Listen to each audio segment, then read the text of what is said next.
Ons lees hier die woord van die Here uit twee korter gedeeltes, Lukas 7 vers 11 tot 18, en dan ook uit die Pinksterpreek van Petrus, Handelinge 2 vers 22 tot 24. Beide gedeeltes het eintlik hierdie uitgestrekte hande, het sy of dit vooruitgryp en of dit dan teruggryp na die Paasgebeure, soos ons Here Jesus dit vir ons kom volmaak. Lukas 7 vers 11 tot 18. Kort daarna het Jesus na 'n dorp met die naam Nain gegaan en sy disippels en 'n hele menigte mense is saam met hom. Toe hy naby die ingang van die dorp kom, word daar juis 'n dooie uitgedra en begrawe te word. Hy was die enigste seun van sy ma en sy was 'n weduwee. Byna die hele dorp se mense was saam met haar. Toe die Here haar sien, het hy haar innig jammer gekry en vir haar gesê, moenie huil nie. Hy gaan toe nader en vat aan die baar.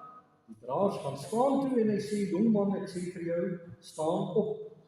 Die dooie het regop gaan sit en begin praat. En Jesus het hom aan sy ma teruggegee. Almal is met hom sag vervul en het God geprys deur te sê, 'n groot profeet het onder ons opgestaan en God het na sy volk omgesien. Letterlik het sy volk besoek. Die berig oor wat hy gedoen het deur die hele Joodse land en die omliggende gebied versprei. Nou hier lig ons vers 14 en 15 uit. Hy gaan toe nader en vat aan die baar, die draers gaan staan toe en hy sê, jong man, ek sê vir jou, staan op. Die dooie het regop gaan sit en begin praat en Jesus het hom aan sy ma teruggegee. Dan uit Handelinge 2 vers 22 tot 24. Israeliete, luister na hierdie woorde.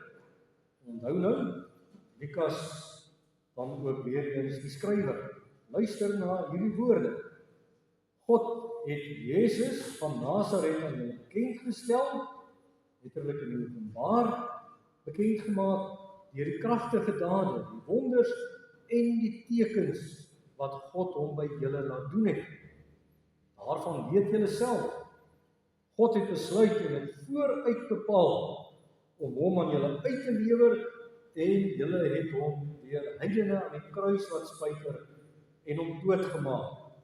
Maar God het hom van die smarte van die dood verlos en hom uit die dood laat opstaan. Dit was immers vir die dood onmoontlik om hom gevange te hou. Hierdie woorde, hy het ons losgemaak, hy het ons ontbind van die pyne van die dood, want dit was onmoontlik vir die dood om hom prisonier te hou. Ek hoop daar is skyfies, ek het 2 skyfies aangestuur. Broers en susters, ek probeer nie beïndruk in die Grieks nie, maar wat ek hier probeer beïndruk, probeer beïndruk is die krag van die woord. Lukas, 'n mediese dokter.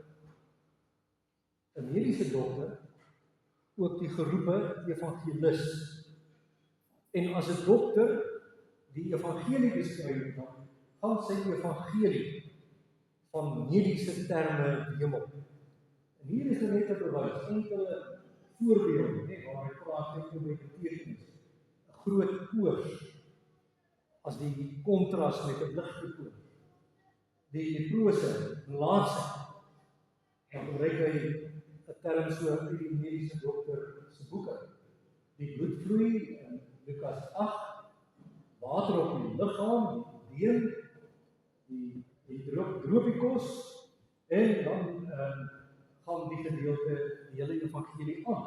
En nou in die volgende skyfie, ook uit die gedeelte uit Lukas 7, net weer om vir u te wys hoe 'n mediese dokter die evangelie beskryf, hoe hy dood beskryf, hoe hy die woord uitdra met 'n mediese betekenis beskryf. dan die draagbaar op die kus het regop gaan sit, as 'n mediese term om te sê, maar hy lewe en hy weer begin praat. So, wanneer ons nou deur die gedeelte werk en die verklaring en toepassing, hou in gedagte hierdie absolute verstomming en verbasing van 'n mediese dokter wat ook die evangelis is. Broeders en susters, hierdie woorde gaan toe nader en vat aan die baard.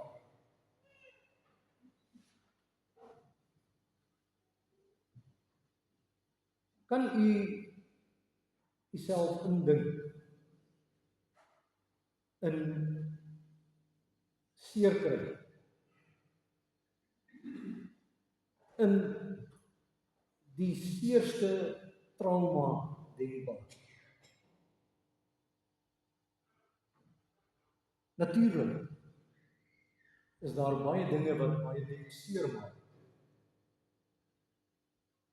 Maar moontlik is die seerste van seer 'n ouer wat by die geopende graf van 'n kind moet staan. Iets wat almal graag wil vermy, is dit nie. Maar kan jy jouself indink, 'n klein kindjie aanskou die eerste lewenslig, vreugde aan 'n ouerpaar, is dit nie?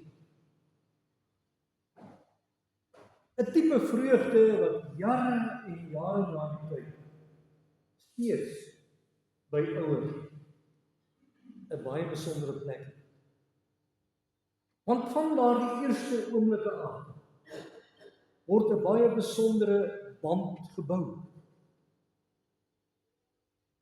En nou weet u, soos die kinders opgroei, wil ma en pa graag spog en sê, maar hierdie kind is meer geheg aan my as aan die ander. Nie dat die kind nie lief is vir die ander nie, maar dis eintlik 'n kind met wie ek hierdie band het. Maar nou, deur die dood,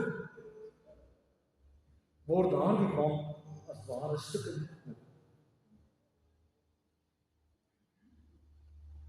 'n ouer wat saam met kinders leer huil het, saam met kinders leer lag het, wat saam met kinders deur hulle oë die lewe leer waardeer, saam met kinders ideale en drome gekoester. En net so, dan is dit weg.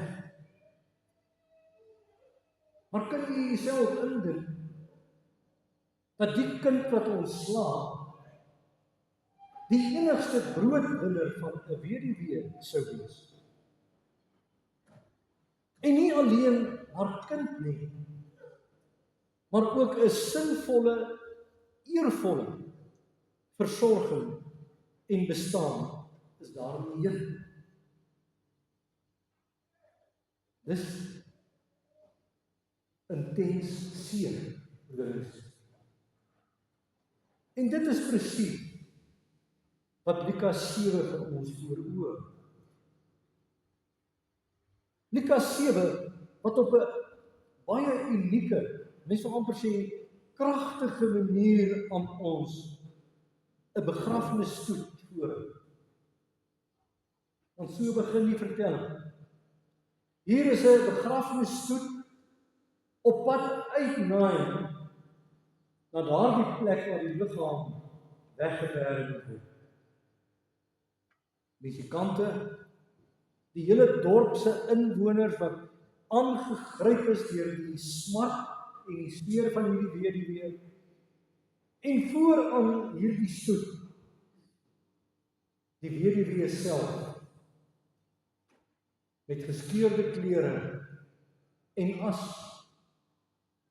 wat dan aandui hierdie as oor die kop en oor die liggaam van die diep seer die weduwee. Maar ten diepste, dit moet ons raak sien, loop vooraan hierdie stoet, voor hierdie weduwee, die vors of die tiran van die dood. En nou begin Lukas 7 vir ons sê, hier kom hierdie begrafnisstoet met hierdie vors, hierdie tiran van die dood vooraan, en vanuit 'n ander rigting kom daar 'n ander stoet aangeloop. Die stoet met ons Here Jesus Christus vooraan. En hierdie twee stoete bots met mekaar by die ingang van Nain. Kan u uself indink? Hierdie een stoet, die begrafnisstoet wat sê wanhoop, hopeloos, somber, trane, rooi gehuilde oë, moedeloos.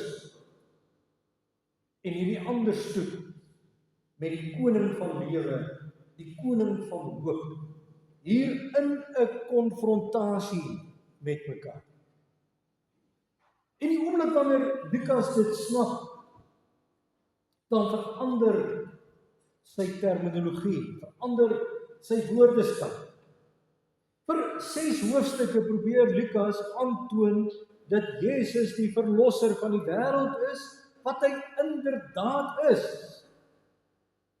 Maar die oomblik wanneer die dood in die oë gekyk word, dan verander Lukas sy uitdrukking en manier waarop hy ons Here beskryf na Kyrios.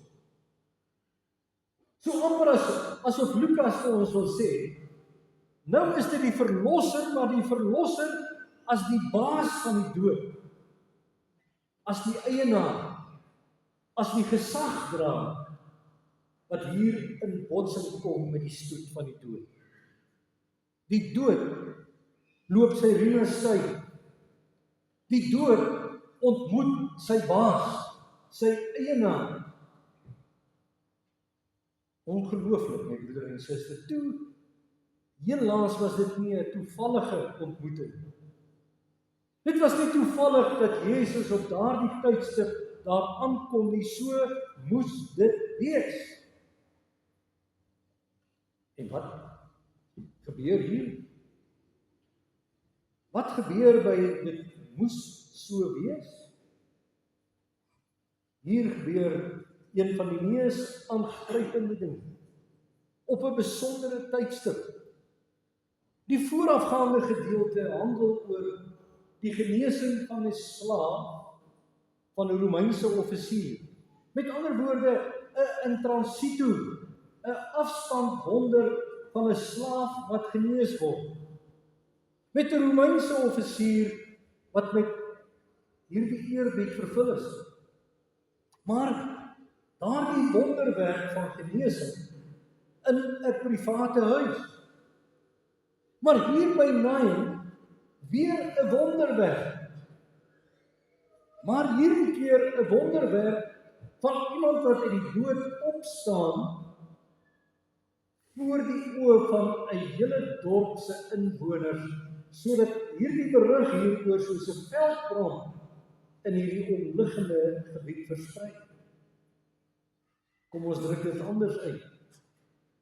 Lukas doen moeite met die beskrywing van 3 opwekkings uit die dood, waarvan hierdie gedeelte die eerste opwekking uit die dood is.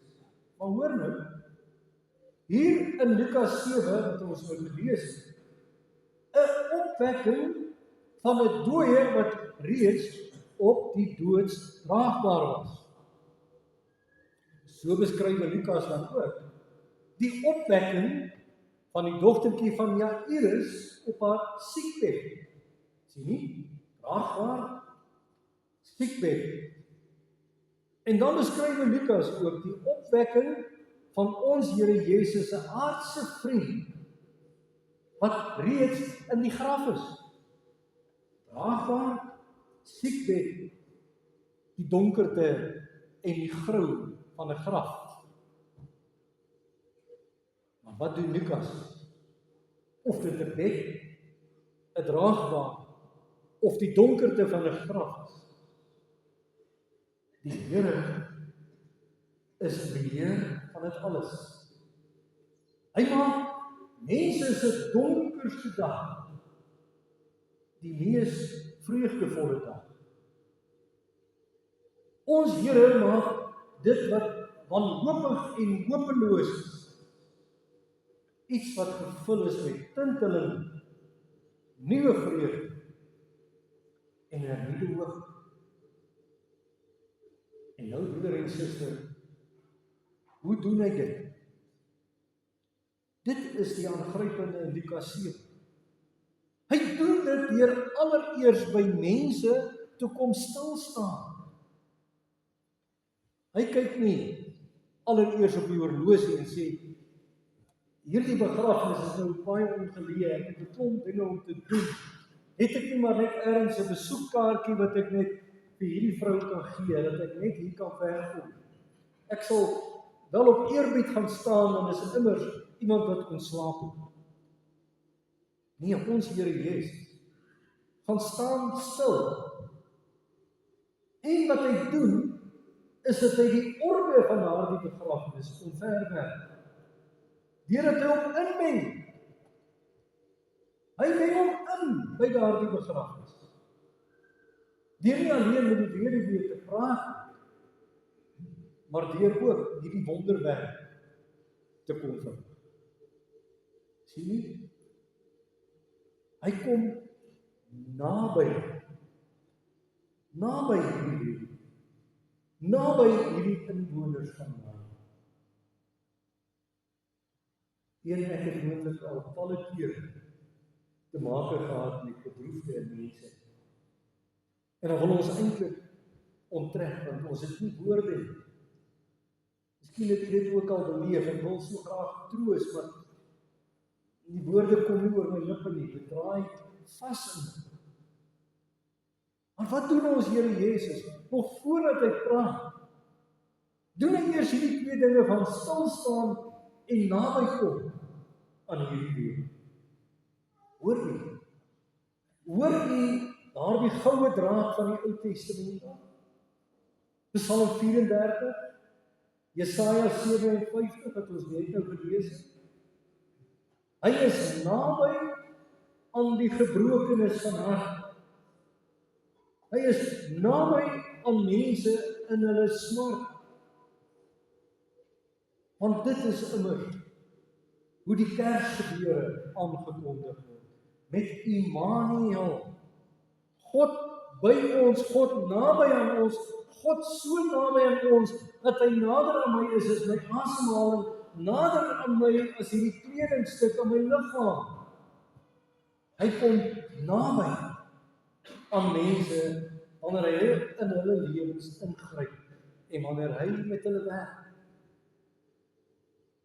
Paasfees 2026 wat ons in die komende week opnuut weer gaan oordink.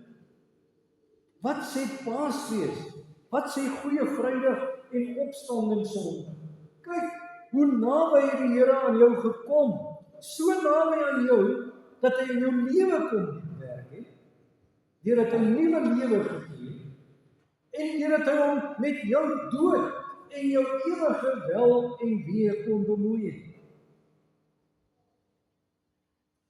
Ons Paasfeesviering, broeder en suster. Weer daardie groot oë van ons wat oopgaan. Wat sê, daardie kruis is tot vandag toe leeg. Daardie graf wat na 3 dae oopgaan, is tot vandag toe leeg. Ek het in Christus gesterwe, my eerste keer wat ek sterwe, in Christus, maar ek het ook in Christus opgestaan, my eerste opstanding. En nou lewe ek nie my dood tegemoet nie. Ek wag nie maar my tyd net uit hier op aarde, net sy of dit 60, of 70 of 90 of 100 of net een dag is nie. Ek lewe my finale opstanding tegemoet, sien u broer en suster. Paasfees wat sê, ek lewe nie my sterwensmoment tegemoet, maar my opstanding in Christus lewe tegemoet. Hoe ongrypend, broer en suster. En nou wil die geleesde gedeeltes aan die hand van 3 begrippe vanoggend ons ook voorberei met oog op ons Paasfeesviering. Sê Lukas 7 en Handelinge 2. Die Here het jou lewe kom aanraak op die kragtigste manier denkbaar. Hy het jou kom besoek. En hy het jou van die pyne van die dood, die angste van die dood kom bevry. Kom ons stel dit aan die hand van 3 gedagtes, dat ons dit makliker kan onthou. Wat die beweging van Paasfees vir ons doen. Ons sê dikwels vir kleiner kindertjies, hup, kom ons spring, hup, kom ons loop. Hup, hy het jou kom aanraak. U, met ander woorde, elkeen van ons, is deur die Here besoek. Jy is van die pyn van die dood verlos. Hup, sê Paasfees. En nou trek ons die gordyn oop, voordat ons dieper hierin inkyk. En dan doen ons dit aan die hand van die gedagte, broer en suster. In die besoek of opsoek van die Here aan my lewe, ontdek ek sy aanraking van my lewe. Dis die 2 skaniere waarom die verklaring en toepassing dan ook gaan draai. Eerstens die Here wat my kom aanraak. Tweedens die troos van sy besoek ook met die eerste Paasfees.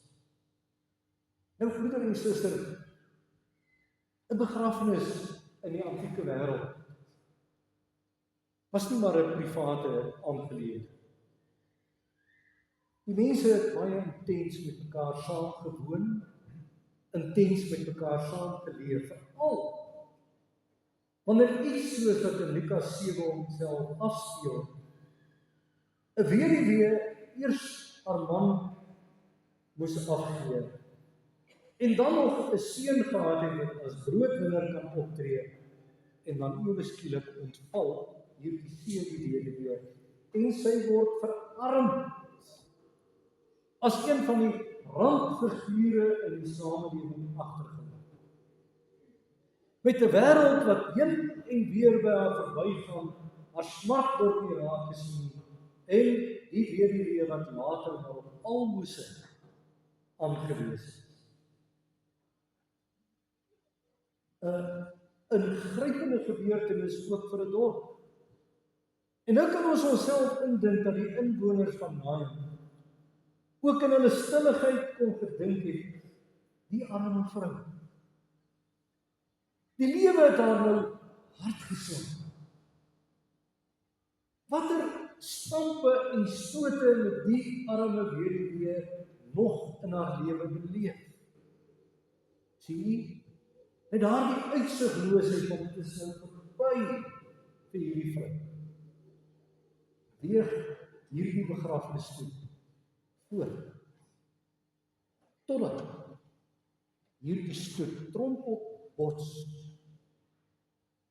met ons Here Jesus se stoet, in aantog, in volle vaart op pad, na die kruis gebeur. En weet jy wat maak dit nou werklik waar ongrypend? Ons Here Jesus, wat deeglik bewus is van wat die pad vorentoe vir hierdie weduwee in. Kom en hy bemoei hom met dit wat daar. Hy bemoei hom. En nou hoor u herken die bekende Psalm 56 vers 9. Psalm 56 vers 9, want dan vertel van die smart van 'n gelowige en sê, is my ellende nie by u opgeteken? Is my trane nie in 'n kruik deur u opgevang nie? Is al die dinge in my lewe nie by u opgeteken? Hoor u? Ook die smart van hierdie weduwee by Naam, wat op daardie dag moes agterkom, dat haar trane kosbaar is. So kosbaar, dat die Here daarmee moeite maak, dat hy haar lewe wil aanraak, soos wat hy daardie lijk, daardie dooie seun van haar aanstonds gaan aanraak. Is dit nie aangrypend nie, broeder en suster?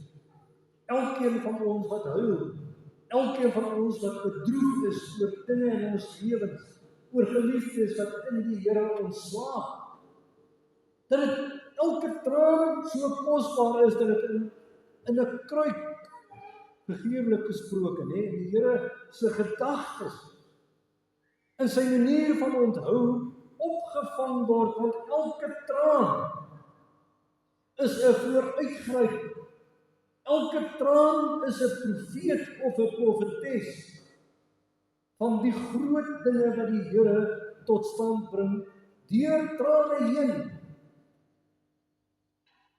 Nou die wonderlike broeder en suster. In Lukas 7 lees ons van een van die mees aangrypende woorde in die Nuwe Testament, in die hele Bybel. Daar staan dat toe Jesus gaan stil staan, het hy hierdie weduwee diep en innig jammer gekry. Letterlik, sy ingewande het binne hom omgedraai. Sy ingewande het in beweging gekom. En ons ken dit, broeder en suster. Wanneer ons by die hartseer van 'n medegelowige of 'n familielid tot stilstand kom, dat ons meermale voel maar asof die hele binneste van my draai, of hierdie woorde net opdroog. Ek het seer saam met hierdie persoon en ek kan hom of haar menslik gesproke nie help nie. En dit hoor ons in die Grieks. Die woord, en hoor u nou die klankwaarde, splank nie sumai. Die woord splank is dit wat die mense in daardie tyd beskou het as jou niere, jou hart en jou lewer, met ander woorde, die setel van jou emosies. En nou word daar gesê, Jesus het hierdie vrou so jammer gekry, dat hierdie jammerte hier uit sy ingewande, die splank, hoor u daar die klankwaarde, splank nie sumai. Hy het haar so diep en innig jammer gekry. Maar dan tog. Hy kyk nie op 'n afstand en op 'n kliniese wyse na, en dit is wat Lukas, die mediese dokter, evangelis, hier aan ons bekend maak. Want ons sê mos meermale, broeder en suster, en dit is natuurlik reg binne 'n werkskring en by 99,9% van dinge in die lewe. Kom by die kern van die probleem uit en moet jou nie met die simptome of die gevolge besig hou. Maar indien Jesus hierdie stelreël hier gevolg het, was daar geen troos vir hierdie weduwee nie. Was daar geen troos vir u en my na al die jare. Jesus kom en hy keer hierdie orde om. Hy hou besig met die gevolge van die dood. Hy hou besig met hierdie weduwee se trane en haar smart. Hy hou besig met haar doodeenvoudige, gebroke menswees. deur wat te doen. In die oorspronklike taal sê hy vir haar, nie huil nie. Nie huil nie. Bedoelende, moenie huil nie. En nou kom ons Here Jesus en hy gooi ook weer al die boekewerk en al die teorie totaal en al omver.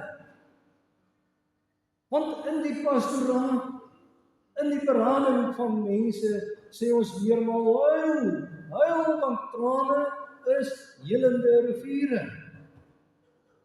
En nou kom hy en hy sê, moenie huil nie, vroukie. Moenie huil nie, mevrou. Terwyl hy self by sy aardse vriend, Lazarus se dood, bewoon was. En nou hoekom sê hy vir haar, moenie huil? Hy sê vir haar, moenie huil.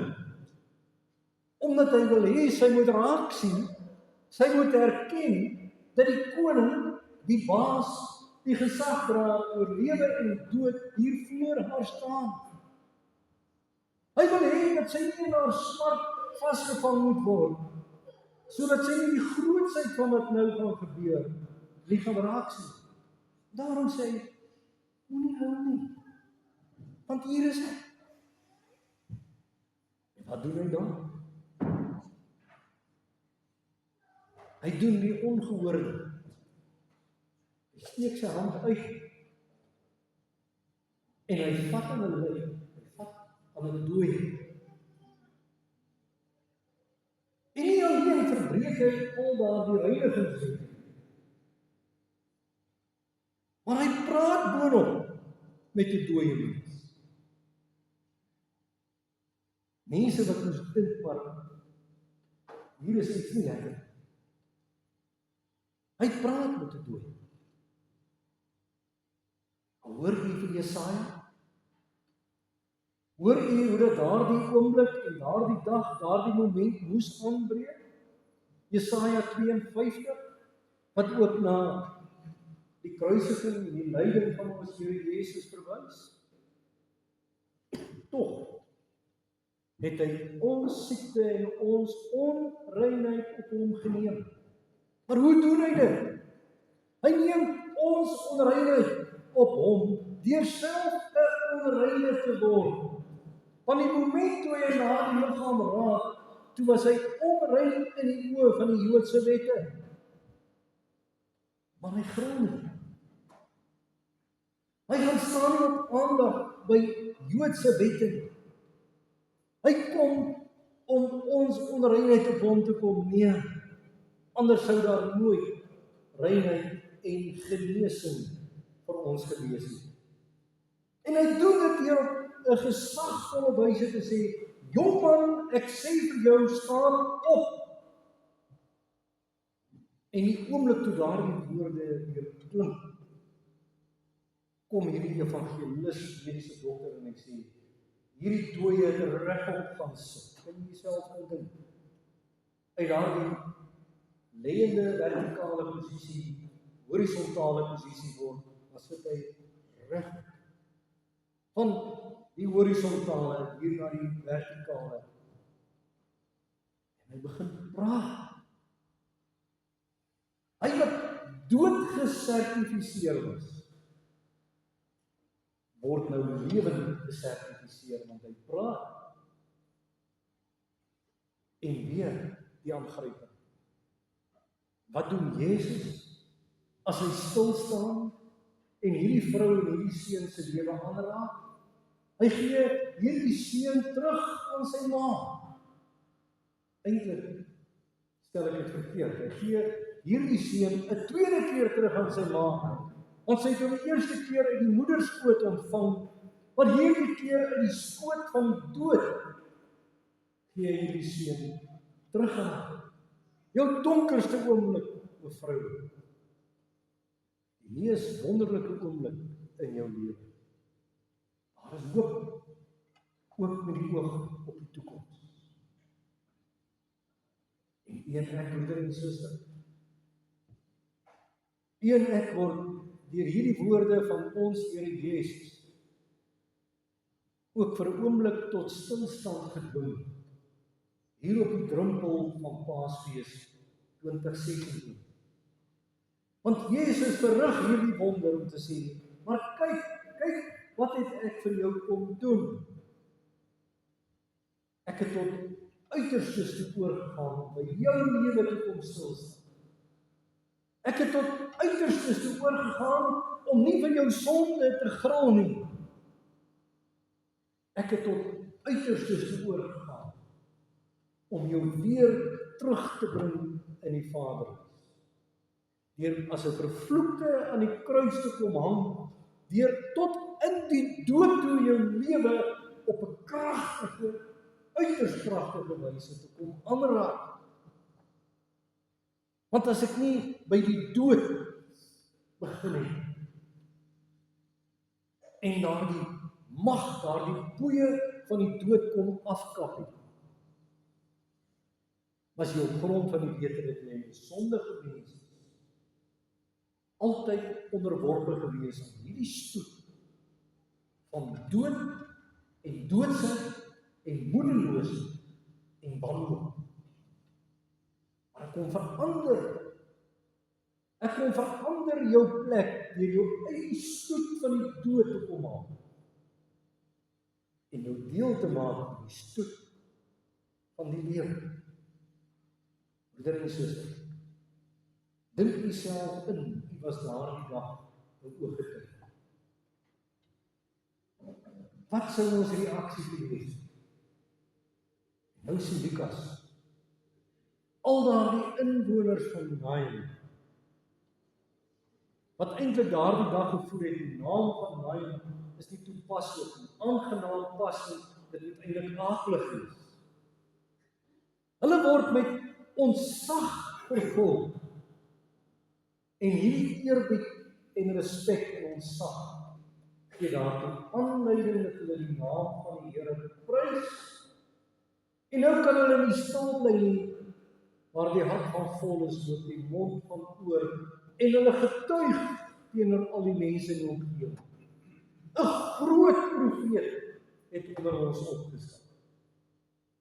Iemand, volgens die Joodse oortuigings, iemand in die lyn van Elia en Elisa, wat deur die genade en die krag van die Here ook mense opgewek het. Maar hier het 'n profeet onder ons opgestaan. En moontlik, broeder en suster, was die woorde van Sagaria by die geboorte van ons Here Jesus aan hulle bekend, waar Sagaria gesing het, lofwaardig is die Here, die God van Israel, want hy het sy volk in genade opgesoek en vir hulle verlossing bewerk. Nou sê die mense, dit waarvan ons gesing het, dit waarop ons gehoop het dat God sy volk gaan kom besoek, dit het gebeur voor ons oë. En nou word daar weer 'n ongelooflike woord in die oorspronklike besoek. 'n Woord met 4 betekenisse, en moontlik is al 4 hiervan toepassing. Dit beteken die Here het op 'n goddelike manier kom ingryp, nie alleen in die weduwee se lewe nie, maar in ons lewe. Hy kom ondersoek instel. Hy het ons lewens hier onder die mikroskoop van sy sorgende liefde kom plaas.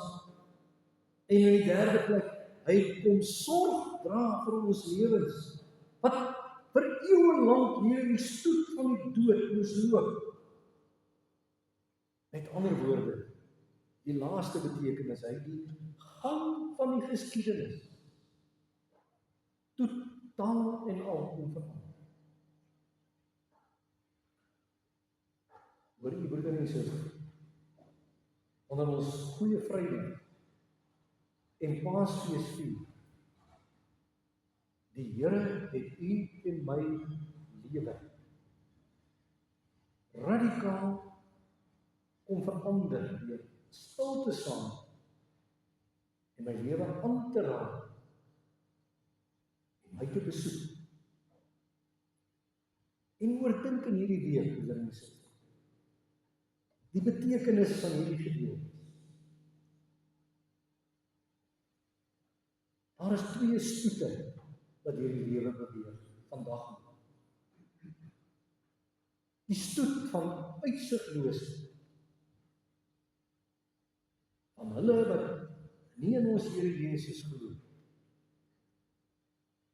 Maar vandag reeds is daar die stoet van die lewe van elke kind van God wat in eerbied met ons sag ons Here Jesus navolg. En die twee stoete bots vandag nog. Maar die wonderlike is, ek is uit daardie stoet van die dood gehaal. En elke keer as ons die Paasgebeure herdenk, dan kan ek deur die geloof sê, ek beweeg nou in die stoet van 'n lewende God, ons opgestane Here Jesus Christus. 'n lewende koning vooraan my lewe, wat my aanraak, my steeds besoek. En daarom mag ek in hierdie week sê, ek is meer as 'n oorwinnaar. Letterlik vertaal, 'n bo-oorwinnaar, soos 'n kragtige rugbyspeler wat bo-oor sy teestander hardloop. Ons is bo-oorwinnaar deur hom wat ons liefgehad. En daarom, broeder en suster, ek lewe nie my heel laaste dag hier op aarde te geniet. Sou dit so wees, mis ons die evangelie. Mis ons die punt van God se doel met my lewe op aarde. Ek lewe my finale opstandingsdag te geniet. Want die dood is dood. Die dood bring my by hierdie vreugdevolle dag. En nou, broeder en suster, as ek meer as 'n oorwinnaar is, laat ons in hierdie week vir onsself sê, wat beteken dit vir my dat die Here by my kom stilstaan? Dit beteken hy het my kom aanraak. Hy het my kom besoek. Dit beteken, broeder en suster, die dood kon hom nie gevange hou. Die geboortepyne van die dood is ontbind. Daar's 'n nuwe lewe. Daarom, broeder en suster, by voorbaat, 'n geseënde Paasfees 2026 vir elkeen toegebid. Amen. Kom ons verenig saam met gebed.